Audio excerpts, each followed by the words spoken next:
नमस्कार, आदाब, सत श्री अकाल, वेलकम, सुस्वागतम है आप सभी छात्र छात्राओं का डियर लर्नर्स की इस प्यारे यूट्यूब चैनल पर। आप सभी का स्वागत करता हूं। मैं हूं आपका अपना शशांक सर।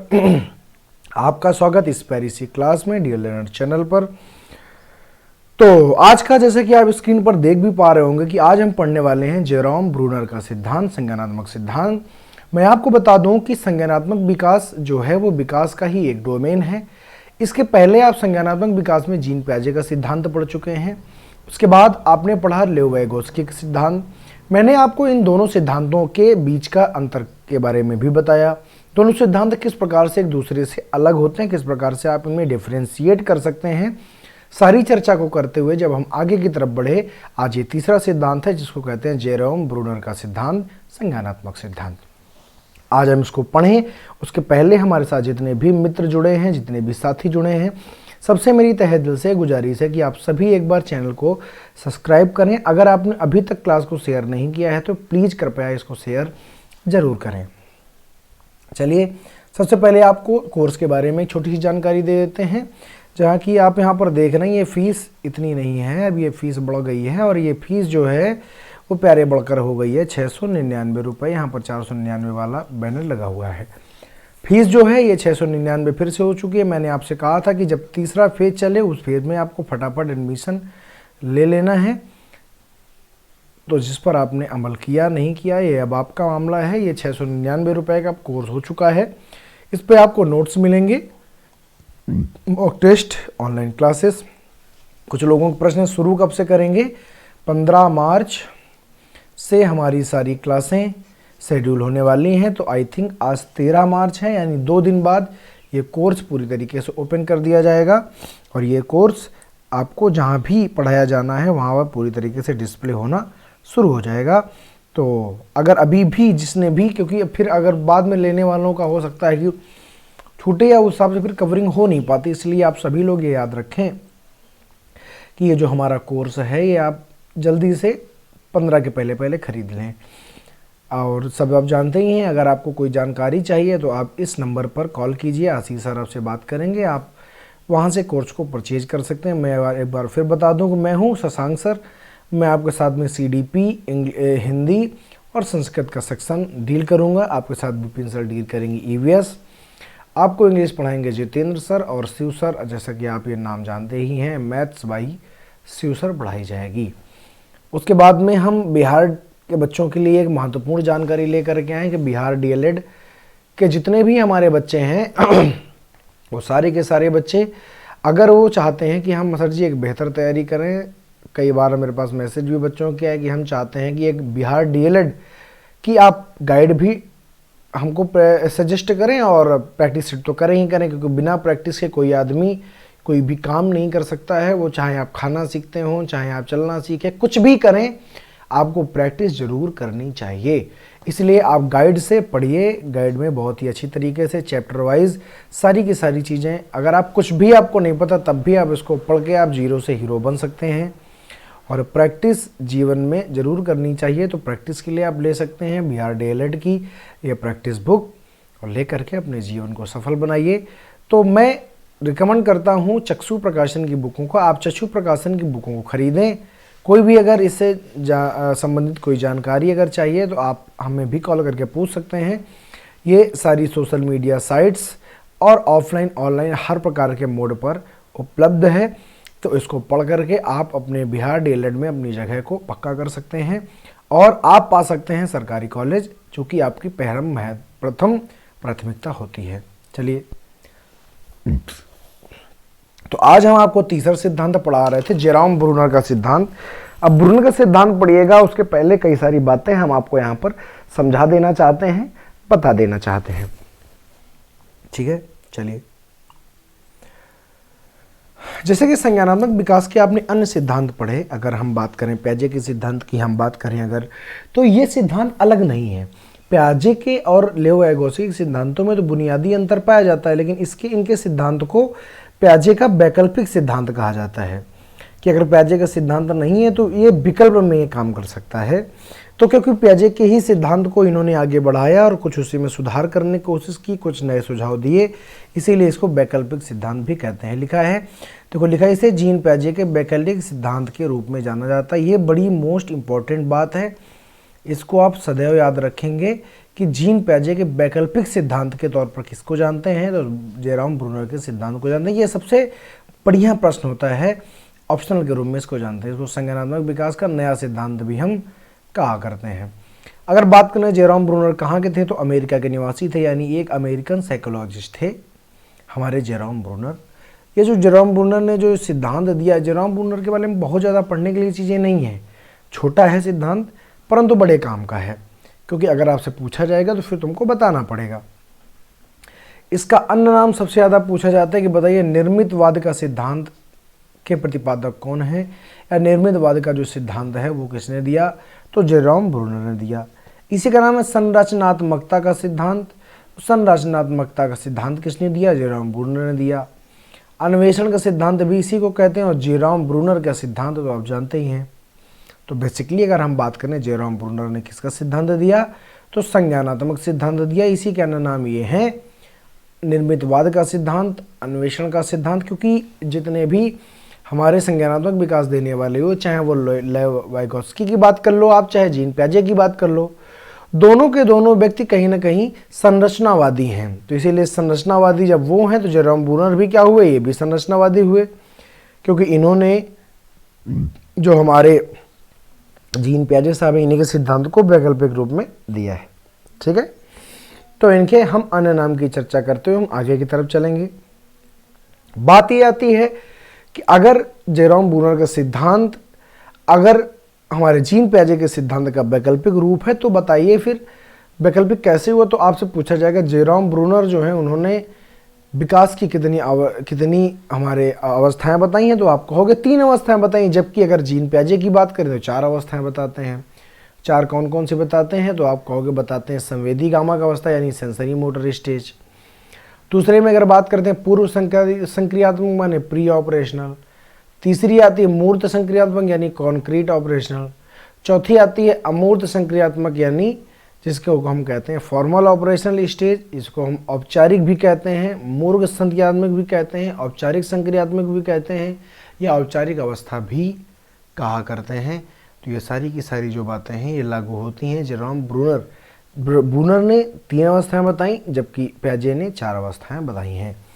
ठीक है, कुछ यहाँ पर स्मरणीय बिंदु आ जाते हैं जिनको हम पढ़ लेते हैं। स्मरणीय बिंदु यानी हमेशा याद रखने योग्य जो बातें हैं वो आप थोड़ा समझ लीजिए। अगर हम बात करते हैं ये किस पक्ष से संबंधित है, तो संज्ञानात्मक पक्ष, यानी इन्होंने संज्ञानात्मक का सिद्धांत दिया है। इस सिद्धांत को जीन पियाजे का वैकल्पिक कहते हैं। ये देखो विकास लिखा हुआ है, वैकल्पिक सिद्धांत भी हम इसको कहते हैं। ये सबसे बड़ी बात है, इसीलिए मैं आपको 4 बार 5 बार पढ़ाने की कोशिश कर रहा हूँ। कहाँ के मनोवैज्ञानिक है, तो अमेरिका के थे। पियाजे ने संज्ञानात्मक विकास की 4 अवस्थाएं बताई, जबकि ब्रूनर कितनी बताते हैं, तो 3 ही बताते हैं। ठीक है, तो इन सारी की सारी बातों को याद रखिएगा। अगर आपसे कोई पूछ बैठे, देखिए अगर कोई पूछ बैठे कि जो पियाजे की जो संवेदी गामक अवस्था है, संवेदी गामक यानी सेंसरी मोटर, वो जेरोम ब्रूनर की किस अवस्था से मिलती जुलती है, तो आप क्या बताएंगे, तो आप कहेंगे ये जेरोम ब्रूनर की पहली अवस्था, यानी जो हमारे पास में होती है क्रियात्मक अवस्था, इनएक्टिव स्टेज। क्या कहते हैं उसे, जो हमारे पास में पहली अवस्था होती है जिसको कहते हैं इनएक्टिव स्टेज, हिंदी में कहते हो क्रियात्मक अवस्था। क्रियात्मक अवस्था, तो क्रियात्मक अवस्था से मिलते जुलते। तो यहाँ पर आप ये भी सीखोगे कि अगर हमारे जो जीन पियाजे अगर वो 4 अवस्थाएं देते हैं और ब्रूनर अगर 3 अवस्थाएं देते हैं, तो ब्रूनर की कौन सी अवस्था जीन पियाजे की कौन सी अवस्था को मैच करती है या उसी का समान, उसके भी कैरेक्टरिस्टिक होते हैं। तो ये सारी बातें आज यहाँ पर हम करने वाले हैं। ब्रूनर जो हैं उन्होंने संज्ञानात्मक विकास की 3 अवस्थाएं दी हैं, वो 3 कौन कौन सी हैं सुन लीजिए। क्रियात्मक अवस्था यानी इनएक्टिव स्टेज, इसकी उम्र होती है बर्थ टू 3 ईयर। दूसरी जो अवस्था उसको कहते हैं हम लोग प्रतिमान प्रत्यय अवस्था या प्रतिबिंबात्मक अवस्था, जिसको कहते हैं आइकॉनिक स्टेज, जिसकी उम्र 3 से लेकर के 7 साल तक है।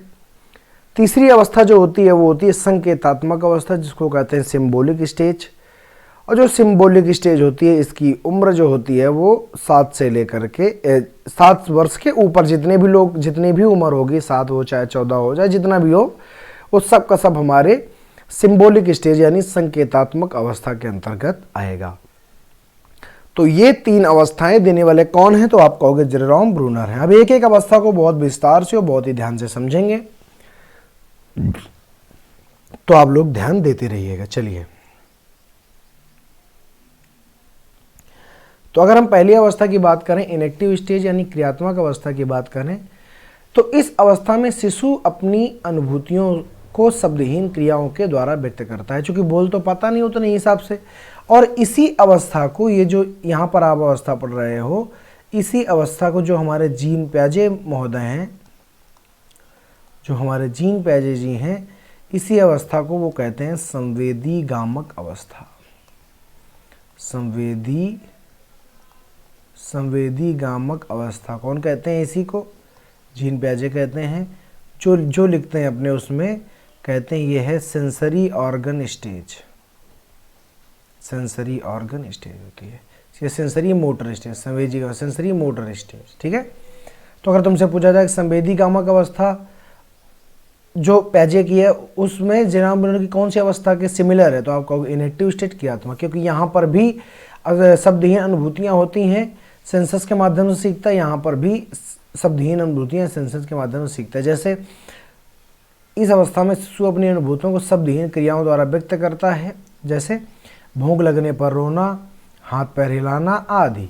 इन क्रियाओं द्वारा बालक बाह्य वातावरण से संबंध स्थापित करता है। और जैसे कि भूख लगने पर बाह्य वातावरण कौन है? घर में कौन कौन है? घर में माता है, पिता है, तो उन्हीं से तो कहेगा। तो बाह्य वातावरण माने जो वातावरण वो नहीं जानता है, उसके साथ में एक संबंध स्थापित करेगा, सामंजस्य स्थापित करेगा।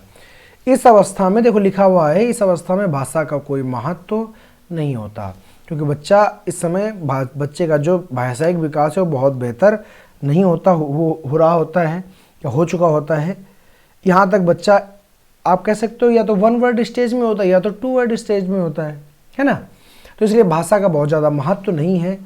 यदि वह वस्तु को समझाने का प्रयास करता है, जैसे कि मान लो कोई वस्तु है, कोई बात ऐसी है जो वो तुमको समझाना चाह रहा है, ठीक है, तो करेगा क्या? वह वस्तु के साथ खेलता है और कभी कभी वस्तुओं को ज़मीन में पटक भी देता है। कई बार आपने देखा होगा, जिस गुड़िया के साथ खेल रहा है गुस्सा आ गया तो उसी गुड़िया को उठा पटक देता है ज़मीन में, या तोड़ना मड़ोड़ना शुरू कर देता है ना। तो ये बात हो जाती है हमारी इनएक्टिव स्टेज की। याद रखेंगे कि नहीं रखेंगे? यानी इनएक्टिव स्टेज ना समझ में आए तो याद रखना, सेंसरी ऑर्गन में जो होता है वही इनएक्टिव स्टेज में होता है। तो बड़ी सिंपल सी बात है। आगे की बात कर लेते हैं। आगे जैसे कि लिखा हुआ है आपका आइकॉनिक स्टेज, माने प्रतिमान अवस्था, प्रतिबिंबात्मक अवस्था। आइकॉनिक स्टेज क्या है?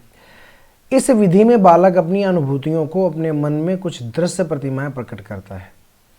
अब यहाँ पर अगर ये तुमसे पूछा, हालांकि देखो लिखा भी हुआ है कि यह अवस्था प्याजे के पूर्व संक्रियात्मक यानी प्री ऑपरेशनल स्टेज से मिलती जुलती है। जो काम बच्चा प्री ऑपरेशनल स्टेज में प्याजे के साथ में करता है, वही काम हमारे जेरोम ब्रूनर की आइकॉनिक स्टेज पर करता है। इस विधि में बालक अपनी अनुभूतियों को अपने मन में कुछ दृश्य प्रतिमाएं प्रकट करता है। इस अवस्था में बच्चा प्रत्यक्षीकरण के माध्यम से सीखता है, यानी अनुकरण करता है, सीखेगा, देखेगा। पूर्व संक्रियात्मक है ना, तो अपलटावी गुण तो आया नहीं। अगर प्याजे के उसमें तो अपलटावी गुण नहीं आया है, संरक्षण का गुण नहीं आया है, इसका मतलब ये है कि ये जो है उसके मन में जो बात आती है वो वही बात अपने मन पे रखता है, और इसे हम छायात्मक अवस्था भी कहा करते हैं। अगर आपको समझ में ना आए तो एक बार आप प्याजे की जो हमारी दूसरी अवस्था है जिसको कहते हैं प्री ऑपरेशनल, उसको पढ़िएगा, समझ में आएगा। क्योंकि वहाँ पर आपको मिलेगा कि बच्चे में केंद्रीकरण होता है। केंद्रीकरण का मतलब ये है कि किसी वस्तु के एक ही गुण को देख पाता है। जैसे कुत्ता है तो केवल यही देख पाएगा कि काला है, वह एक साथ में बहुत सारे गुणों की चर्चा नहीं कर पाता है। काला है, बड़ा है, छोटा है, मोटा है, कैसा, ये सब नहीं जान पाएगा। वही कहीं कुछ ना कुछ यहाँ पर भी हमारा होता रहता है। अगर हम तीसरे स्टेज में आ जाएं, तीसरा स्टेज जो है हमारा वो है सिंबॉलिक स्टेज। सिंबॉलिक स्टेज जो होता है, देखो लिखा है संकेतात्मक अवस्था। इस विधि में, इस अवस्था में बालक अपनी अनुभूतियों को ध्वन्यात्मक संकेतों या भाषा से व्यक्त करता है। इस अवस्था में बालक अपने अनुभवों को शब्दों से व्यक्त करता है। जो भी उसको अनुभव होते हैं वो बातों में बताना शुरू कर देता है। इस प्रकार बालक प्रतीकों का मूल विचार से संबंधित करने की योग्यता रखता है। इसलिए जो सिंबल्स होते हैं तो उनको, अब जैसे कि पहले क्या था कि एक सिंबल, जैसे कि मान लीजिए कि पानी कैसे निकलता है, छत से पानी नीचे कैसे आता है, बच्चा सिर्फ और सिर्फ दिमाग लगाता रहता है। यहाँ पर वो जो सिंबल हैं, वो जो पाइप है, उसको देख करके वो बता पाएगा कि नीचे पानी कैसे आता है, सिंबल्स के माध्यम बताएगा। इस अवस्था में बच्चा भाषा, गणित भाषा, तर्क आदि गणित कामा भाषा तथा तर्क का उपयोग करना सीख जाता है। तो बात यहाँ तक आ जाती है और ये 3 अवस्थाएं इन्होंने दी हैं। यहीं से हमारा ये चैप्टर होता है समाप्त। हम आज शाम को 9 बजे एक दूसरा चैप्टर लेकर के आपके सामने आएंगे। तब तक के लिए जुड़ने के लिए मत भूलिएगा। छोटा चैप्टर था, इसीलिए यहाँ पर इसको समाप्त कर दिया गया। चलिए, नमस्कार, अगली क्लास में मिलेंगे। अगर किसी ने भी अभी तक चैनल को सब्सक्राइब नहीं किया है तो ज़रूर करें, लाइक करें, शेयर करें, चैनल को सब्सक्राइब करें। अगली क्लास में हमारे साथ मिलें एक बेहतर यानी नैतिक विकास के साथ में। नैतिक विकास में जीन पियाजे के सिद्धांतों को पढ़ते हुए, नैतिक विकास को पढ़ते हुए आगे की तरफ बढ़ेंगे। तब तक के लिए स्वस्थ रहिए, मस्त रहिए, पढ़ते रहिए। नमस्कार, जय हिंद।